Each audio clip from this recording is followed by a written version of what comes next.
अपने आप को ऐसा महसूस नहीं किया कि मैं अब असफल हो जाऊँगी, अब मैं टूट जाऊँगी, अब मेरा लग रहा है कि जो मेहनत है, मेहनत पे पानी फिर जाएगा, कभी आपने मेरे पिता ने बहुत अच्छे संस्कार दिए हैं और उन्होंने शुरू से कहा है कि किसी भी काम को बहुत ईमानदारी से करना है, ईमान कभी नहीं। मैं खुले में ऑन कैमरा बोल रहा हूँ, आप क्या गलत अगर जो नहीं होगा उनके साथ आप क्या करेंगी? अगर मान लीजिए कोई गरीब है, अगर वो बेगुनाह है, उसके साथ आप किस तरह से पेश आएँगी? कहीं ऐसा तो नहीं ना कल को आप भी भूल जाएँ अपने पुराने फिर ई तो नौकरी करे चल जाएँ, फिर ई कैसे संभव है? जो एसडीएम बनी थी, क्या कभी अभी कल बड़े पोस्ट पे चले जाएगा तो कभी आप लोग के साथ इस तरह की तो घटनाएँ नहीं ना होंगी? और ऐसा हुआ किरण जी जब अपने जिले में आती हैं, तो खुशी का माहौल हो जाता है। जैसे ही बस से उतरती है, लोग स्वागत समारोह में इकट्ठे होते हैं और नगाड़े और बाजे के साथ इनको धूमधाम से घर पे ले आया जाता है। गाजीपुर के बाद महादेवा मंदिर पे जाते हैं, महादेवा मंदिर पे दर्शन होता है और दर्शन करने के बाद जैसे ही गांव में आते हैं, खुशी का माहौल होता है।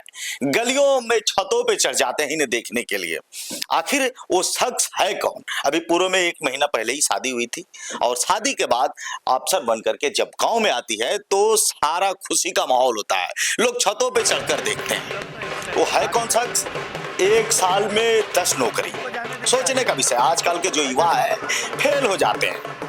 आजकल के जो युवा है असफल मानते हैं। आजकल के जो युवा है 2 फार्म भर देंगे, 3 फार्म भर देंगे, चाहे बहन हो चाहे हमारे भाई हो जो देख रहे हैं।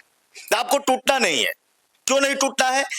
इन्हीं से सीखेंगे, इन्हीं से जानेंगे। या मैं ऐसे हवा-हवाई में नहीं बात कर रहा हूँ। देख सकते हैं इनका ये ज्वाइनिंग लेटर है। ये ज्वाइनिंग लेटर है, आप देख सकते हैं अभी तो मौके पे साथ मौजूद है।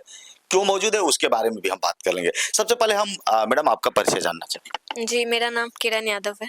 जी। जी। तो अफसर बन करके गांव में जैसे ही आप एंट्री की, कैसा लगा है? लोग छतों पे खड़े होकर के देख रहे हैं, कौन आया, कौन आया? जी, बहुत खुश हुई मैं, बहुत खुशनुमा माहौल था जी। और बहुत गर्व महसूस हो रहा था कि मैं इस परिवार में वापस आई इस पहचान के साथ। जी। बहुत ज़्यादा गर्व महसूस हो रहा था। अच्छा, जैसे गांव में एंट्री हुआ है तो लोग छतों पे चढ़कर हमारी जो बहन बेटियां थी वो देख रही थी, कौन आया, कौन आया? आप एक फिल्मों में भी देखा होगा, कौन आया, कौन है? जी। कैसा लग रहा था उस टाइम? बहुत बहुत अच्छा लग रहा था। उम्मीद नहीं थी कि लोग इतना सम्मान, लेकिन काफ़ी ज़्यादा सम्मान मिला। बहुत मतलब बहुत गर्व की बात थी मेरे लिए। अच्छा, आप कहाँ से हैं? रहने वाली कहाँ की हैं? और आपके पूर्व में ही 1 महीना पहले शादी हुई है। आप प्रॉपर बिलॉन्ग कहाँ से करती हैं? मेरा गाँव 82 पकरीतर भोजपुर जिला से है, लेकिन बॉर्न एंड ब्रॉट अप मैं कलकत्ता से हूँ। पढ़ाई शिक्षा जितनी भी हुई है सब मेरी कलकत्ता से ही हुई है और अभी शादी के बाद मैं यूसुफपुर गुलेबाग जिला में आई। अच्छा, 1 साल में 10 नौकरी, ये कैसे संभव हुआ? ज़रा हमारे दर्शकों को बताइए।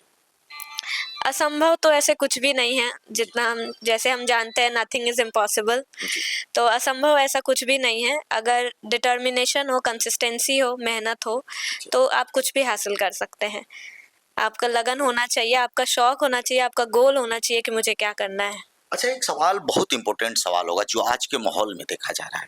आजकल जो हमारी बहन-बेटियाँ हैं, चाहे हमारे ब्रदर हैं, वो 1-2 फार्म अप्लाई करते हैं तो उनके घर वाले बोलते हैं, "का फार्म भरबे रे? तू तो नुकसान करत हड़े। तू तो पैसा बर्बाद कर, तू पैसा बर्बाद करत हलिस।" ऐसा मतलब माहौल आता है। क्या आपके यहाँ इस तरह का मैटर आया कभी? जी, तरह-तरह की बातें होती रहती हैं समाज में। जिस तरीके से मैं एक लड़की हूँ, जी। तो अगर मैं घर पे बैठ के पढ़ाई कर रही हूँ, तो काफ़ी तरह की बातें बनती हैं कि घर पे बिठा के रखे हैं, शादी कर दीजिए।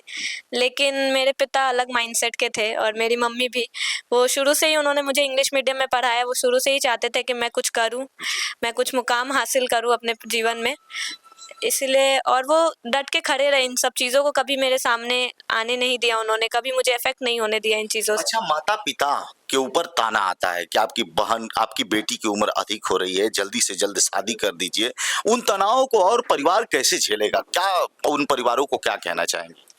नहीं, झेलने जैसी कोई बात नहीं है, अपने बच्चों पर विश्वास रखिए। अगर वो कुछ करना चाहते हैं तो उन्हें सपोर्ट कीजिए।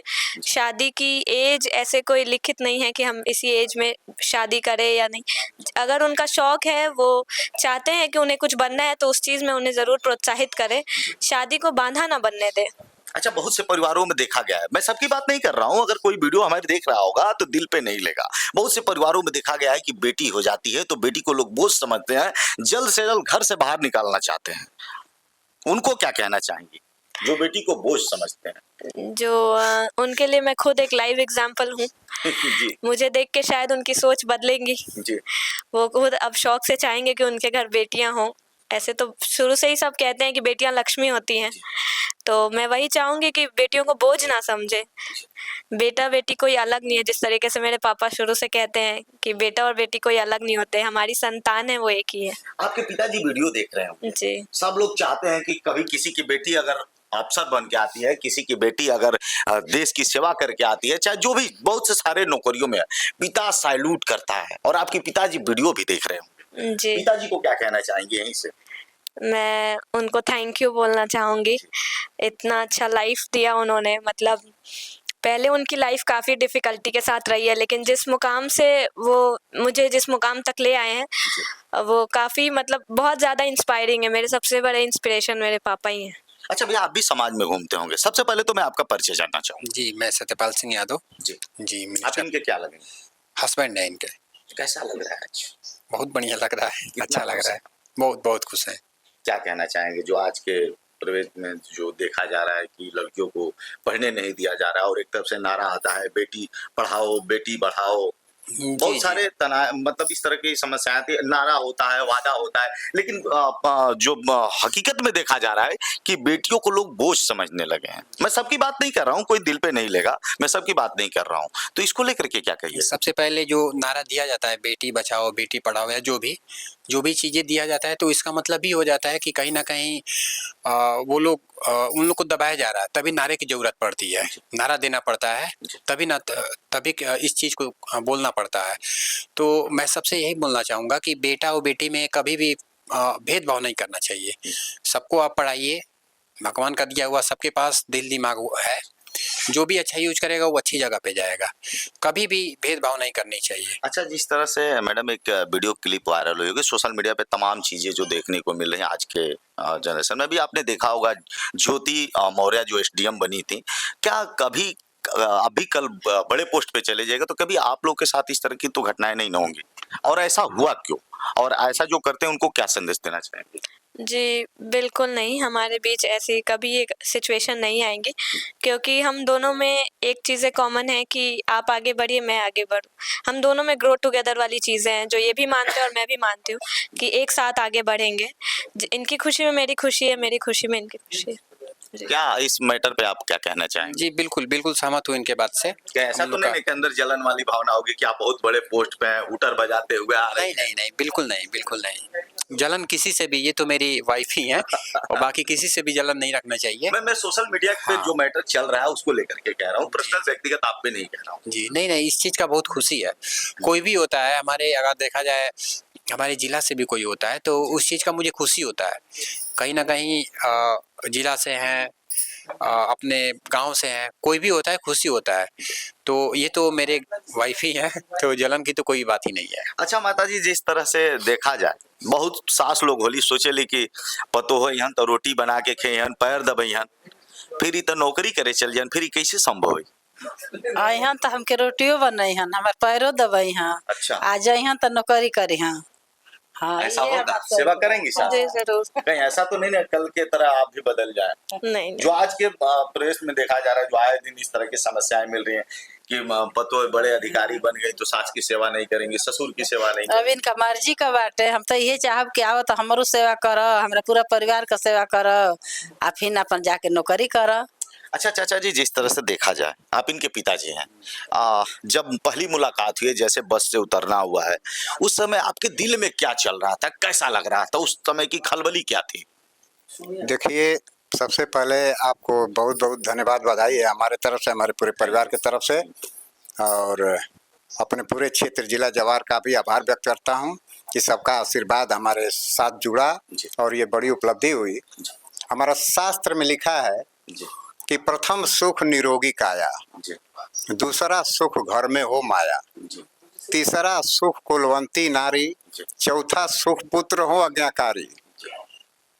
ये भगवान की कृपा से, जनता जनार्दन का आशीर्वाद से हमारे घर परिवार में ये सब कुछ है, भरा पूरा है। जितना शास्त्र में हम बोले हैं 4 लाइन, सभी लोग सुखी रहना चाहते हैं, लेकिन सुखी दुनिया में है नहीं कोई। कहीं ना कहीं कुछ ना कुछ कमी और अभाव रह जाता है। लेकिन भगवान का ऐसी कृपा है, देवी देवता का, जनता जनार्दन का जो आशीर्वाद, प्यार, स्नेह, दुलार, जो भी हमारे पूर्वज का कमाई हो, हम लोगों का कर्म कमाई हो, और जो संस्कार हुआ है और व्यवहार है, जिस वजह से ये बड़ी उपलब्धि मिली, मुझको लगता है कि हमको सब कुछ मिल गया, किसी चीज़ की कमी नहीं है। इसके लिए मैं सबको अपने तरफ से, अपने पूरे परिवार की तरफ से धन्यवाद देता हूँ, बधाई देता हूँ। अच्छा, एक सवाल और करेंगे। आप शिक्षा से जुड़े हुए हैं, अध्यापक भी हैं। देखा जाए कि आज के समय में बेटियों को बहुत से ऐसे परिवारों में देखा गया है कि एक दो में असफल हो जाएं, एक दो फार्म अप्लाई कर लें तो उन्हें ये कहा जाता है कि तुम पैसे बर्बाद कर रही हो। उन्हें बाहर पढ़ने के लिए अगर भेजा जाता है तो उनके परिवार में अगल बगल के लोग तनाए मार रहे। मम्मी पापा तो चाहते हैं कि मैं अपनी बिटिया को पढ़ाऊं, मैं अपनी बिटिया को अफसर बनाऊं। वैसे परिवारों को क्या संदेश देना चाहेंगे? देखिए, ये तो फैक्ट बात है कि चाहते तो सभी लोग हैं बड़ी उपलब्धि हासिल करना, बच्चे बच्चियां भी चाहते हैं आगे बढ़ना, लेकिन परिस्थितिवश आर्थिक दबाव की वजह से कुछ तो ये भी मजबूरी आ जाती है कि आर्थिक स्थिति बन नहीं पाती है कि वो आगे बढ़ाएं। तो इसके लिए भी तमाम व्यवस्थाएं हैं, संस्थाएं हैं, उसका हेल्प लेकर के आदमी बहुत कुछ कर सकता है। और उतना ही नहीं, एक जूता सिलने वाले का भी बेटा IAS PCS डॉक्टर इंजीनियर बन रहा है, एक ठेला चलाने वाले का भी बेटा बेटी बन रहा है। तो ये तो उनके कर्म के ऊपर डिपेंड करता है कि वो बच्चे अच्छा संस्कार के तहत रहते हुए और अपना मेहनत नहीं छोड़ते हैं, अपना काम धंधा में भी लगे हैं, अपना पढ़ाई भी कर रहे हैं। आज जो गरीब है उस परिवार से उपलब्धि ये मिल रही, देखने को मिल रहा है। मिडिल परिवार हो या बहुत ऊपर हो, तो उस परिवार में मैं देख रहा हूँ कि उतने तक सीमित रह जा रहे हैं लोग कि चलिए हमारे पास तो सब कुछ है, क्या करना है, पिताजी हैं, पापा हैं, बहुत कमा रहे हैं, हमको कमी है क्या है। तो वो तमाम प्रकार की कुरीतियां अपने दिमाग में भर लेते हैं, मिसयूज करते हैं। गार्जियन अपना किसी तरह से, किसी भी परिस्थिति में, यदि बच्चे पढ़ने में आगे बढ़ें, टैलेंट हो, तो हर गार्जियन माता पिता ये चाहेगा कि अपना गहना गुड़िया, घर बारी, खेत द्वार बेच के भी पढ़ाने का काम करेगा। लेकिन वैसे ही हो तब ना। हाँ, यही। अच्छा मैडम, एक सवाल और होगा जाते जाते। हम ये जानना चाहेंगे कि बहुत से ऐसे अधिकारी हैं जो गरीब घर से हैं, बहुत से ऐसे लोगों को मैंने देखा है कि गरीबों का खून चूसते हैं। मैं खुले में ऑन कैमरा बोल रहा हूँ। आप क्या गलत अगर जो नहीं होगा उनके साथ आप क्या करेंगे? अगर मान लीजिए कोई गरीब है, अगर वो बेगुनाह है, उसके साथ आप किस तरह से पेश आएंगी? कहीं ऐसा तो नहीं ना कल को आप भी भूल जाए अपने पुराने दिनों को? जी नहीं, मेरे पिता ने बहुत अच्छे संस्कार दिए हैं और उन्होंने शुरू से कहा है कि किसी भी काम को बहुत ईमानदारी से करना, ईमान कभी नहीं बिकना चाहिए। उन्होंने यही संस्कार मुझे दिया है। और जितने लोगों हैं, जिन लोगों के साथ बुरा हो रहा है, मैं यही कोशिश करूँगी एक सरकारी कर्मचारी होते हुए कि जितना मुझसे हो सके मैं उनकी मदद करूँ, उनको सहायता करूँ और उनको न्याय दिलवाऊँ जो भी है। चलिए मैडम, मिलके बहुत अच्छा लगा। एक सवाल का और जवाब दे दीजिए। कभी अपने आप को ऐसा महसूस नहीं किया कि मैं अब असफल हो जाऊंगी, अब मैं टूट जाऊंगी, अब मेरा लग रहा है कि जो मेहनत है, मेहनत पे पानी फिर जाएगा? कभी आपने ऐसा सोचा? जी ज़रूर, बिल्कुल। ऐसी प्रिपरेशन इतना इजी नहीं होता है और सब कुछ इतना मतलब इजीली नहीं मिलता है। चीज़ों को अचीव करने में समय भी लगता है और डिफ़िकल्टीज़ भी काफ़ी रहती। काफ़ी बार टूटी हूँ, लेकिन हर बार जुड़ने के लिए पापा खड़े रहे, मम्मी खड़ी रहीं। परिवार बहुत ज़रूरी है इस चीज़ के लिए, मैं हमेशा कहूँगी। कब टूटी थी? कब ऐसा लगा था कि अब आज से मैं काम नहीं करूंगी, अब आज से पढ़ाई बंद? कब ऐसा लगा? लास्ट ईयर दिसंबर में एक समय ऐसा आया था जब मुझे लगा था कि नहीं, अब शायद मुझसे नहीं हो पाएगा। लेकिन उसी वक्त मतलब पापा ने संभाल लिया और कहा कि यही एक समय है जहाँ पे संभाल सकते हो खुद को। और उसी टाइम मैंने अपना एक 200% दिया और तभी से मेरी सारी नौकरियां क्लियर। यानी पापा ने साथ दिया? जी, पापा मम्मी दोनों ने। और किसी ने साथ दिया हो जिनका नाम आ रहा हो आपके दिमाग में चल रहा हो? पापा मम्मी और जो मेरे ग्रुप्स के दोस्त लोग हैं जिन्होंने मेरी काफ़ी सहायता की पढ़ने में, मुझे मोटिवेट किया हमेशा, उनका। तो बहुत लड़के ऐसे होते हैं जो शॉर्टकट रास्ता अपना लेते हैं। शॉर्टकट रास्ता जो अपनाते हैं उनको आप क्या कहना चाहिए? नहीं, शॉर्टकट मतलब कभी किसी का भला नहीं किया। अगर शॉर्टकट लेंगे तो वो कभी ना कभी गिरेंगे, कितने भी ऊपर जाके। कन्फर्म है? जी, शॉर्टकट किसी चीज़ के लिए सही नहीं होती। अगर आप मेहनत और लगन से करते हैं, ज़्यादातर एजुकेशन में यही बोलूँगी, स्मार्ट वर्क ज़्यादा ज़रूरी है। स्मार्ट वर्क करना बहुत ज़रूरी है अभी के जनरेशन के हिसाब से, जिस तरीके से AI आई है और ये सब आए हैं, जी। तो स्मार्ट वर्क करना बहुत ज़रूरी है। चलिए, बड़ा अच्छा लगा और मैं चाहूंगा कि आने वाले जो युवा है, आगे से जो युवा पढ़ाई की तैयारी कर रहे हैं, मैं चाहूंगा कि इस वीडियो से कुछ सीखिए और आप भी अफसर बनिए, IAS PCS बनिए। आगे आपका लक्ष्य क्या रहेगा? बस यहीं तक सीमित रहेगा? अफसर बन के अब आराम करेंगे या फिर और भी कोई बड़ा पद होगा आपका? नहीं जी, बिल्कुल नहीं, यहाँ रुकना नहीं है और रुकना तो मैंने सीखा ही नहीं कभी ज़िंदगी में। चलते रहना। जी, कहाँ तक एकदम। चलिएगा? जब तक मैं वो IAS की चेयर न मिल जाए। वाह, क्या बात है। माता रानी करे आपके सपने पूरे हों, जिससे क्षेत्र में हम लोग धूमधाम से एक बार फिर आए और नगाड़े के साथ एक बार और गाजे बाजे के साथ हम लोग देखेंगे। लेते हैं विराम, मिलेंगे नेक्स्ट वीडियो में। दीजिए इजाजत, बहुत बहुत शुभकामना, धन्यवाद।